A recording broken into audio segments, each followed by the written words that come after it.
जय हिंद एवरीवन, स्वागत है आपका वीनेशन ट्रिपल वन के एक नए एपिसोड में, जहां आपके लिए लेकर आते हैं इंडियन डिफेंस की प्रमुख अपडेट्स को। सबसे पहले तो चैनल को सब्सक्राइब करना मत भूलिएगा।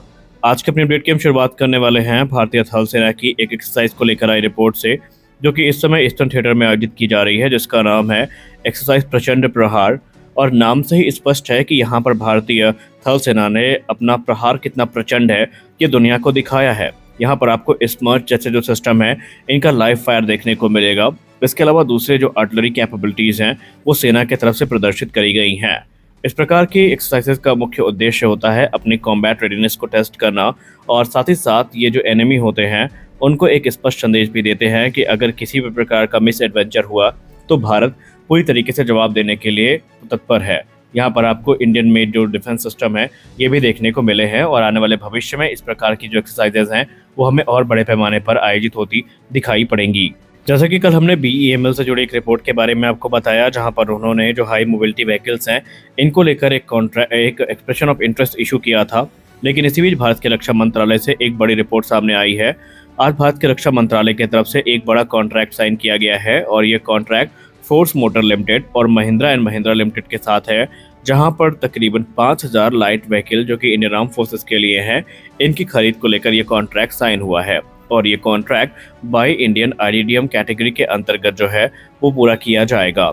यहाँ पर जो उद्देश्य होगा वो इंडियन मेड व्हीकल को सेवा में इंडक्ट करना होगा, और ये जो व्हीकल होंगी ये डेली मोबिलिटी के लिए यूज़ में की जाएंगी।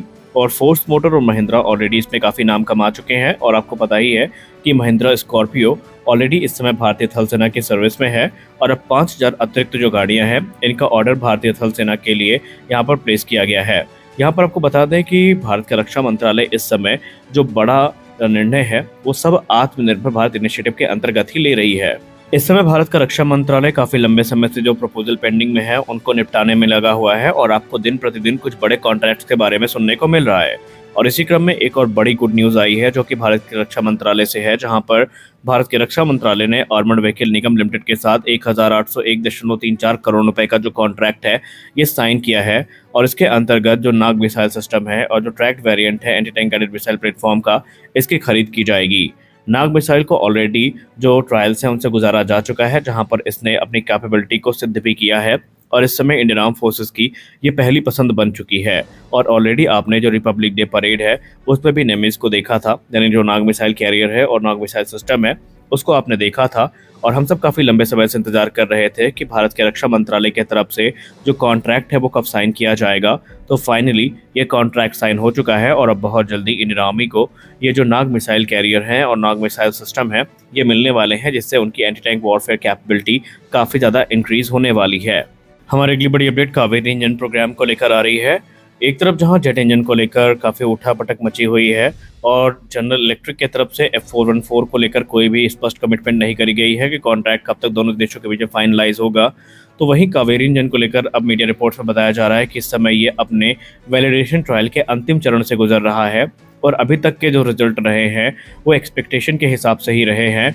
यानी कि स्पष्ट है कि अब कुछ औपचारिकताओं के बाद ही जो कावेरी ड्राई इंजन है या कावेरी डेरिवेट इंजन है इसको मंजूरी दे दी जाएगी प्रोडक्शन की। और आपको बता दें कि आने वाले भविष्य में घातक यूकैप प्रोग्राम में इसका यूज़ होता दिखाई पड़ेगा। उसके बाद इसमें जो आफ्टरबर्नर मॉड्यूल विकसित किया गया है उसको इंटीग्रेट करके इसके ग्राउंड टेस्ट आयोजित किए जाएंगे। फिर संभावित है कि लिमिटेड सीरीज प्रोडक्शन का जो तेजस एयरफ्रेम है उसमें इंजन को इंटीग्रेट करने के बाद जो तेजस है उससे इसके टेस्ट को आयोजित किए जाएंगे।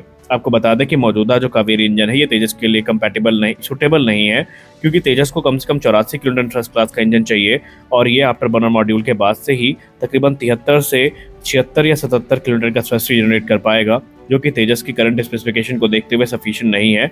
लेकिन आने वाले भविष्य में कावेरी 2.0 इंजन प्रोग्राम की शुरुआत होगी, जो कि मुख्यतः 95 से लेकर 99 किलोमीटर का थ्रस्ट जनरेट करने में सक्षम होगा, और उसे हम आने वाले भविष्य में तेजस मार्क 1A के जो लेटर वेरिएंट्स हैं या जो मिड लाइफ अपग्रेड है उनके दौरान देखेंगे। और ये इंजन हमारी आत्मनिर्भरता का एक प्रतिबिंब होंगे जो भारत में बनाए गए होंगे।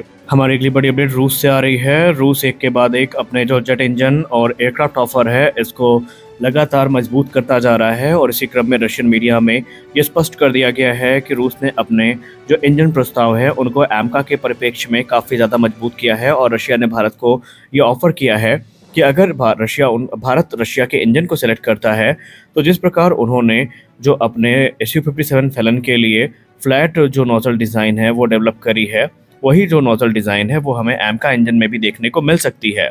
आपको बताते चलें कि एरो इंडिया 2025 में हमें इस डेलिया का प्रोडक्ट 177S जो है वो ऑफर किया गया था, जिसके पीछे रूस ने कहा था कि ये इंजन ना सिर्फ सुपर सुखोई प्रोग्राम के लिए काफ़ी उल्लेखनीय कार्य कर सकता है, बल्कि आने वाले भविष्य में ये AMCA को भी पावर करने की कैपेबिलिटी रखता है। और उन्होंने ये भी कहा था कि वो कंप्लीट ट्रांसफर ऑफ टेक्नोलॉजी और जो इंटेलेक्चुअल प्रॉपर्टी राइट्स हैं वो देने के लिए तैयार है और इसका निर्माण भारत में किया जाएगा। अब इस डील को और ज़्यादा ताकतवर बनाने के लिए और भारत का ध्यान आकर्षित करने के लिए रूस ने ये कहा है कि जो फ्लैट नोजल डिज़ाइन है, जो कि उनके AL-51 में देखने को मिलेगी, वही डिज़ाइन अब भारत को भी ऑफर करी जाएगी, जिससे कि जो रडार क्रॉस सेक्शन है या इंफ्रारेड सिग्नेचर है वो काफ़ी कम होगा और AMCA काफ़ी ज़्यादा स्टेल्दी प्लेटफॉर्म के तौर पर एक्ट करेगा एक पावरफुल इंजन के साथ में।